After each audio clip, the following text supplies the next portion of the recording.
बिस्मिल्लाहिर्रहमानिर्रहीम, अस्सलाम वालेकुम जी। मैं नजमुल हसन बाजवा हूँ। आज 12 नवंबर है और मंगल के दिन का आगाज़ हो चुका है।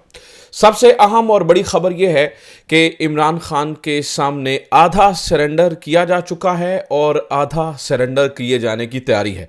क्योंकि ये बात सुन के मायूब लगता है कि भाई इतनी मुश्किलात, इतनी सारी चीज़ें, इतने सारे मामलात, कहीं यार ये बात एग्जैजरेटेड तो नहीं है, कॉन्स्पिरेसी थ्योरी तो नहीं है। बहुत सारी बातें सुन रहे हैं, ग्राउंड पे होता हुआ कुछ नज़र नहीं आ रहा है। बिल्कुल आप सही कह रहे हैं। ग्राउंड पर बड़ी तब्दीली उस वक्त होती है जब पर्दों के पीछे होने वाली गुफ्तगू के अंदर तूफान आ जाता है, तलातुम आ जाता है। तो वो तूफान बपा हो चुका है। उसकी कुछ चीजें मैं आपके सामने रखूंगा और आज लॉजिकल पॉइंट पे बात करेंगे। मैं चार चीजें डिटेल्स के साथ, सबूतों के साथ और एक्सप्लेनेशन के साथ आपके सामने रखने की कोशिश करूंगा, लॉजिक के साथ। हम लॉजिकल बात करेंगे, किसी कॉन्स्पिरेसी थ्योरी के ऊपर बात नहीं करेंगे। मैं लॉजिकल चीजें आपके सामने रखने की कोशिश करूंगा जिससे आपको अंदाजा होगा कि ये आधा इमरान खान के सामने सरेंडर कर चुके हैं और आधा कुछ ही अरसे में करने वाले हैं। और जब मैं कुछ अरसे की बात कर रहा हूं तो मैं महीनों की बात नहीं कर रहा हूं, मैं हफ्तों की बात कर रहा हूं और शायद दिनों की बात कर रहा हूं। क्या हो रहा है, क्या मंजरनामा बन रहा है, जस्टिस मंसूर शाह क्या कर रहे हैं, आलमी सतह पे क्या हो रहा है, बंद कमरों में डील क्या की जा रही है, इमरान खान ने ये जो फाइनल कॉल दी है उससे पहले पहले इमरान खान से डील करने की क्या कोशिश है, इमरान खान को क्या ऑफर किया जा रहा है, क्यों ऑफर किया जा रहा है, बंद कमरों की कहानी क्या है, वो जो चुप चुप के खामोशी से गुफ्तगुएं हो रही हैं, अंदर क्या चल रहा है, ये सारी चीजें आपके सामने रखने की कोशिश करूंगा। आपसे दरखास्त है चैनल को सब्सक्राइब जरूर कर लीजिए। अगर आपको लगा कि हमारी गुफ्तगू लॉजिकल है, अगर आपको लगा कि मैंने आपके सामने इधर उधर की हवाएं बातें नहीं मारी बल्कि लॉजिक के साथ बात किया, तो चैनल को सब्सक्राइब जरूर कर लीजिएगा। क्योंकि आपकी सब्सक्रिप्शन की ज़रूरत है हमें, आपकी ज़रूरत है हमें अपना काफिला बढ़ाने के लिए, अपने लोगों में अंदर इजाफा करने के लिए। उसकी वजह यह है कि उधर भी टीमें बैठी हैं, मुखालफ समत भी टीमें बैठी हैं जो कि व्यूअरशिप कम करने की कोशिश करती हैं, ऐसे तमाम लोगों की जो सच बोलते हैं। अगर आपको लगता है कि हमारी खबर दुरुस्त होती है, सच्ची होती है, तो हमें जो है वो सब्सक्राइब जरूर कीजिए। क्योंकि इस वक्त मायूब लगती है ये बात सुन के कि यार क्या मतलब, एक बंदा बेचारा, उसके तो बोलने पे भी बंद दिया, उसकी तो बात भी बाहर नहीं आती है, तो कैसे उसके सामने, मैं जब ये कह रहा हूं कि सरेंडर किया जा रहा है उसके सामने, तो कैसे हो रहा है। मैं आपके सामने कुछ एग्जाम्पल्स रख देता हूं।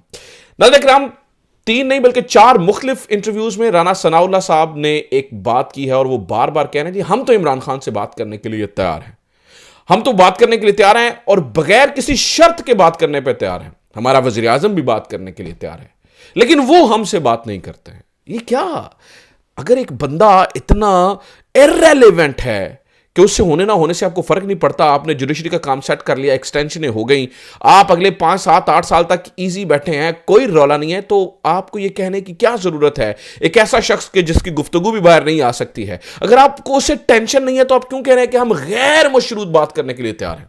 मैं बताता हूं ये क्यों कह रहे हैं, मैं आपके सामने रख देता हूं 4 एग्जाम्पल, ना 4 वजूहात, ना निकराम, मैंने आपको कही थी कि 4 वजूहात है इसकी। और मेरे दोस्त नून लीग से पटवारी, वो जरा इस वीडियो को गौर से देख लीजिएगा, क्योंकि बहुत सारे लोग जो है ना वो भंगड़े डाल रहे हैं, मिठाइयाँ खा रहे हैं कि मुक गया न्याजी, मुक गया न्याजी, लिहाजा उनके लिए ज़रा खास तौर पे है। ज़रा ध्यान से देखिएगा, जो रेफरेंस कोट करने जा रहा हूँ उनको ध्यान से चेक कर लीजिएगा, शायद कोई कसर बाकी रह जाए। नाज़रीन इकराम, सबसे पहली जो रीज़न है वो मैं आपके सामने रखने जा रहा हूँ। ज़ल्मे खलीलज़ाद साहब को आप जानते होंगे, ये यूएन के एम्बेसडर भी रहे हैं अमेरिका की जानिब से।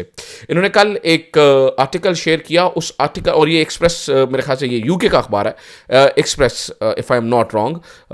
इन्होंने एक ये वेबसाइट है एक्चुअली, यूके की है, express.co.uk, बहुत ही मशहूर जरीदा है जिसकी मैं खबर आपके सामने पढ़ने जा रहा हूँ उनकी, और ये बिल्कुल रिसेंट है, बिल्कुल रिसेंट है। वो खबर क्या लिखते हैं, वो कहते हैं Donald Trump's win leaves Pakistan with 1 option before he enters white house. Donald Trump की जीत पाकिस्तान के लिए एक ऑप्शन छोड़ रही है, इससे पहले कि वो व्हाइट हाउस में एंटर हों पाकिस्तान के पास सिर्फ एक ऑप्शन है। मैं ना 2-4 लाइनें इसमें से पढ़ना चाहता हूं, आपको आधी बात मेरी पहली एग्जांपल से समझ आ जाएगी, पहली मंतक से समझ आ जाएगी, बाकी बातें तो बात की हैं। मैंने 4 चीजें आपके सामने रखनी है, मैं पहली आपके सामने रख रहा हूं, 4 चीजें रखनी है। तो उसकी हेडलाइन यह है कि Donald Trump win leaves Pakistan with 1 option before he enters white house.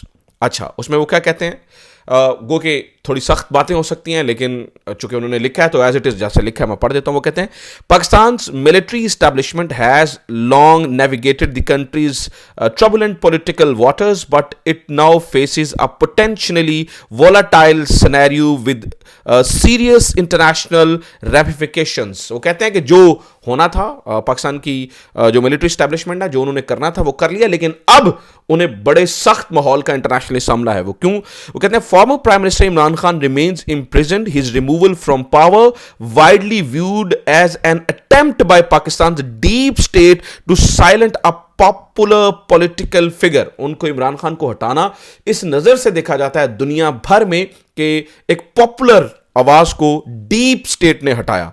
However, with Donald Trump set to re-enter the White House in January, the Pakistan military must consider the impact of this alliance and realize that delaying Khan's release could have far-reaching consequences.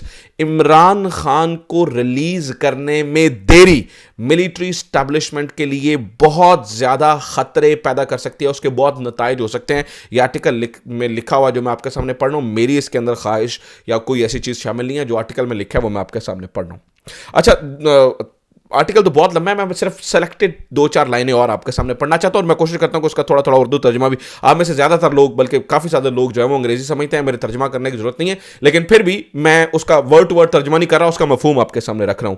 वो कहते हैं for Pakistan where economic wars mounting and relationship with major powers are critical, it would be wise for military to release Khan before they are forced into position where pressure from Trump's administration forces their hand. वो कहते हैं कि इससे पहले कि हमारी establishment का, वो कहते हैं दबाव से और हाथ मरोड़ के कहा जाए कि इमरान खान को रिलीज कर दे, इससे पहले उनको बेहतर है कि वो खुद ही रिलीज कर दे।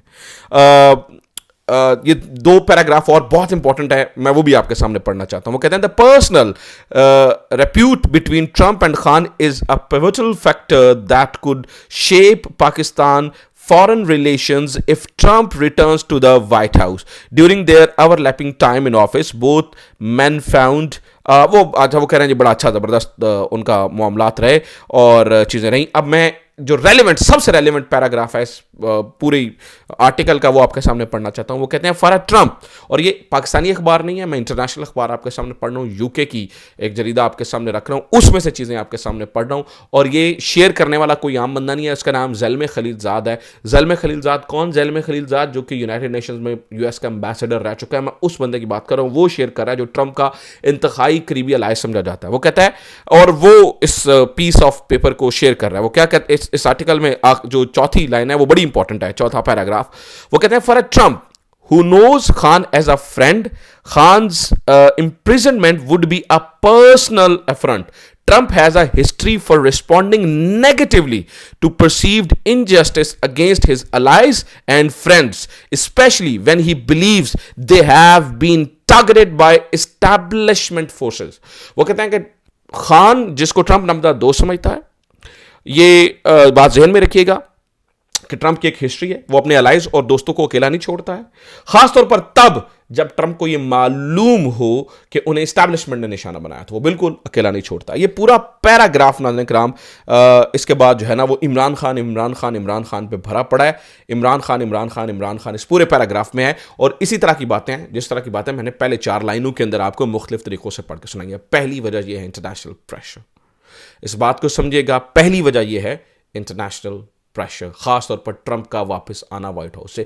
इसलिए इमरान, ये जो राना सनाउल्लाह साहब के जरिए हो रहा है, इसे आप सरेंडर कहते हैं। वो तो रिजेक्टेड कह देता है हर बात पे, हर कैमरे में देख के। ये जो ट्रंप, ये जो राना सनाउल्लाह के जरिए हो रहा है, इसे सरेंडर कहते हैं। ये सरेंडर किया जा रहा है पॉलिटिकली। जो सियासी जमात है नून लीग, वो बड़े तरीक़ेकार से ये सरेंडर कर रही है। मैं दूसरी वजह आपके सामने रख देता हूँ। पहली वजह ये है नाज़रीन किराम जो मैंने आपके सामने रखी है, दूसरी वजह सुन लीजिए। दूसरी वजह यह है कि मौजूदा हुकूमत का या मौजूदा मुक़्तदर हलकों की दाल अमेरिका में ना गलना।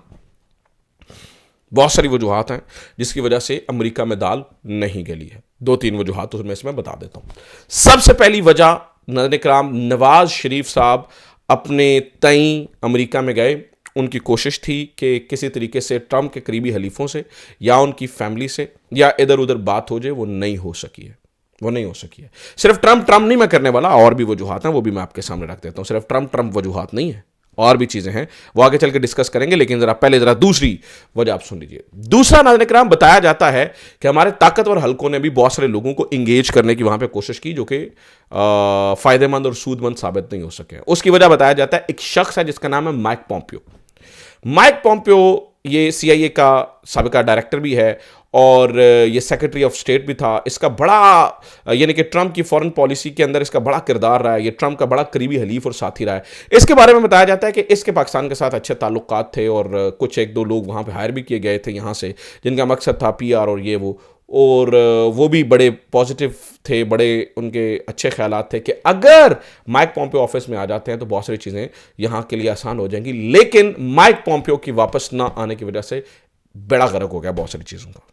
ये लिहाजा ये जो इमरान खान को मनाने की कोशिश और साथ में उसे 190 मिलियन पाउंड के अंदर सजा से और उसकी बीवी को सजा से डराने की कोशिश की जा रही है ना, ये कैरेट एंड स्टिक वाला सीन है। इमरान खान के सामने कैरेट एंड स्टिक वाला माहौल बनाया जा रहा है। एक तरफ कैरेट दिखाई जा रही है और दूसरी तरफ स्टिक दिखाई जा रही है कि फिर नहीं, 190 मिलियन पाउंड का केस आया, फिर उससे पहले ठीक हो जाए। नाज़रीन किराम, ये जो कुछ हो रहा है ये 20 जनवरी से पहले करना है।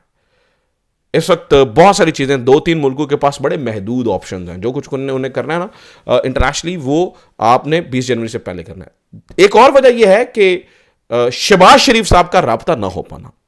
कोशिश की गई, बड़ी कोशिश की गई ऑफिशियल सोर्सेज से भी, कि शहबाज शरीफ साहब की एक टेलीफोन कॉल हो जाए। आप देखिए कि उधर उर्दगान की कॉल हो गई, और वो बड़े ज़बरदस्त तरीक़ेकार से उधर मोहम्मद बिन सलमान की कॉल होती है, और नेतन्याहू और बाकी इधर उधर यूक्रेन बड़े सारे जगहों पर उनकी बात हुई। इनफैक्ट रशिया में बात हुई, और भी बड़ी सारी जगहों पर बात हुई। एक जगह नहीं मैं बोल रहा, हमने बहुत सारे लोगों से बात की है, लेकिन वो शहबाज शरीफ से अभी तक, जब से मैं ये वीडियो रिकॉर्ड कर रहा हूँ तब तक तो बात नहीं हो सकी। अगेदा फिर अल्लाह हाफिज़ है।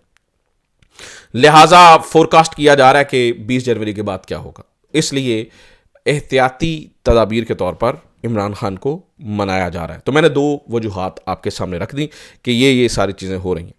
तीसरी खबर आप सुन लीजिए। ये तीसरी वजह मैंने, नाज़रीन किराम, इंटरनेशनली पाकिस्तान ने बहुत सारे मुआहिदात किए हुए हैं जिनके ऊपर पाकिस्तान को अमल करना ज़रूरी है बेनिफिट्स हासिल करने के लिए। उनमें से ख़ास तौर पर अभी यूनाइटेड नेशंस का अदम तशद्दुद का जो है ना, यानी कि ये UNCAT, अगर if I am not wrong, तो ये एक जो है ना वो डेलीगेशन है, वो पाकिस्तान ने इसके ऊपर, इस मुआहिदे के ऊपर 2008 में दस्तखत किए थे, और फिर 2017 में पहली रिपोर्ट पेश की, 2022 में शायद दूसरी रिपोर्ट पेश की, अभी भी रिपोर्ट पेश करनी है। तो वो सारी चीज़ें इग्नोर हो रही थी। अगर पाकिस्तान को इन बहुत सारे मुआहिदात के ऊपर सिग्नेचर्स करके बहुत सारे पर्क्स मिलते हैं, जैसे कि GSP प्लस स्टेटस, जैसे पे पाकिस्तान टैक्स फ्री यूरोप के अंदर जो है ना वो चीज़ें भेजता है, और बहुत सारी चीज़ें, मतलब कम टैक्स देता है, बहुत सारी चीज़ों और में फ़ायदे मिलते हैं। ये IMF और ये वो सारी चीज़ें इसी वजह से आती हैं। अब वो बाबे बाइडन का हाथ सर से उठने से वो बहुत सारे लोग जो है ना, वो अब जो अपनी नज़रें झुकाए हुए थे, वो कह रहे हैं भैया क्या कर रहे हो, ऐसा जवाब दो। तो एक प्रेशर वहाँ पे माउंट अप होता चला जा रहा है। तो चीज़ें बढ़ती नाज़रीन किराम हाथ से निकलती चली जा रही हैं। ये तीसरी रीज़न है। मैं आपके सामने एक और एडवांस रीज़न भी रख दूंगा। 4 मैंने कही थी, 5 रीजन रख दूंगा कि जिस वजह से इमरान खान के ऊपर, और लॉजिकल, अगर आपको लगे कि यार मैं लॉजिकल बात नहीं कर रहा हूं, इधर उधर की हवाई बातें हैं, तो आप प्लीज़ मुझे कमेंट में बता दीजिएगा। मैं आपकी जो कमेंट होगा उसे नेगेटिव लेने की बजाय उसे बड़े खुले दिल से तस्लीम करूंगा और आपकी बात को अप्रिशिएट भी करूंगा।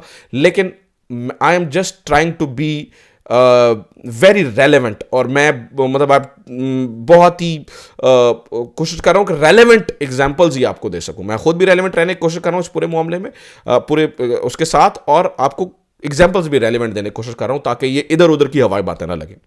अच्छा जनाब, अब एक और वजह जस्टिस मंसूर अली शाह और ये सारा मामला है जो अदालत के अंदर हो रहा है। जो सेटिंग्स की गई अदलिया की, वो चल नहीं पा रही है। जिस तरह से अदलिया के दांत निकाले गए वो चल नहीं पा रहे हैं। जस्टिस मंसूर और जस्टिस मुनीब जैसे लोग अभी भी गुर्रा रहे हैं, और जो इस्लामाबाद हाईकोर्ट के जजेस हैं, सवाए 2 को निकाल के, मियां गुल हसन औरंगजेब और आमिर फारूक साहब, वो भी जज भी जो है वो खुश नहीं है। गो के मुराद में इजाफा कर दिया गया है, बहुत सारी चीज़ें पार्क्स के अंदर और बहुत सारी चीज़ें के अंदर जो है ना वो इजाफा कर दिया गया है, लेकिन ये जज जो है वो खड़े हैं। इस वजह से इससे पहले कि जुडिशरी के अंदर एक लावा फट जाए, चूँकि कितनी देर आप इस तरह से जो है ना वो टेम कर सकते हैं, आप नहीं करके चल सकते हैं। तो उससे पहले पहले चीज़ों को कंट्रोल में लेने की कोशिश है, इससे पहले कि चीज़ें बिल्कुल हाथ से निकल जाएं। और जजेस के अंदर जो गुस्सा है, और हमने देखा कि वो बार्स को कंट्रोल कर लिया गया, एसन बून ग्रुप ने बहुत ज़्यादा चीज़ें करके, तो ऐसे चीज़ें चल नहीं सकती जैसे चलाई जा रही हैं। तो इस वजह से इसको कोशिश की जा रही है कि जल्द से जल्द निपटाया जाए, इसको प्रोलॉन्ग ना किया जाए, ऐसा ना हो कि फिर बहुत ज़्यादा गड़बड़ हो जाए और चीज़ें हाथों से निकल जाए। ये भी इस वक्त जो है वो एक वजह है ये सारी चीज़ें करने की। एक और वजह मैं नाज़रीन कराम आपको बता दूं, और वो मेरे ख्याल से ये आखिरी वजह, उसके बाद फिर कुछ खबरें आपके सामने और रख के मैं फिर आपसे इजाज़त चाहूँगा। वो मैं 4 वजह हाथ मैंने आपको बता दी, मैं 5वीं वजह आपको बता दूँ। इस सिस्टम ने अपना पूरा जोर लगा के तुन के हुकूमत की है। 2 साल हो गए हैं तुन के रखा हुआ है, इससे ज़्यादा और कितनी देर तुन के रखा जा सकता है। फवाद चौधरी ने बड़ी अच्छी बात की है, लाठी गोली से कब तक सरकार चल सकती है, लोगों को उठाए जाने से कब तक सरकार चल सकती है। आपने देखा हाजी इम्तियाज़ के साथ क्या हुआ ना, वो खेत ही पूरे के अंदर सरकार ने मशीनरी चला दी। ऐसे कब तक आप डरा के कब तक सरकार कर सकते हैं?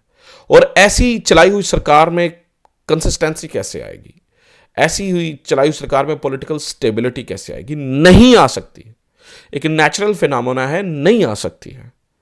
तो उसको अब कंसिस्टेंसी की तरफ भी लेके जाना है। वो तभी होगा जब इमरान खान को राजी किया जाएगा, चाहे वो सिस्टम में किसी भी तरीके से उसको मनाए। तो इसलिए भी ये बातें जो है ना वो हो रही हैं, और चीज़ें इस तरफ जो है ना वो जाती हुई नज़र आ रही हैं। तो ये जनाब 4-5 रीज़न्स हैं, ये 4-5 चीज़ें। उम्मीद करता हूँ आपको ये रीज़न जो है ना वो लॉजिकल लगी होंगी।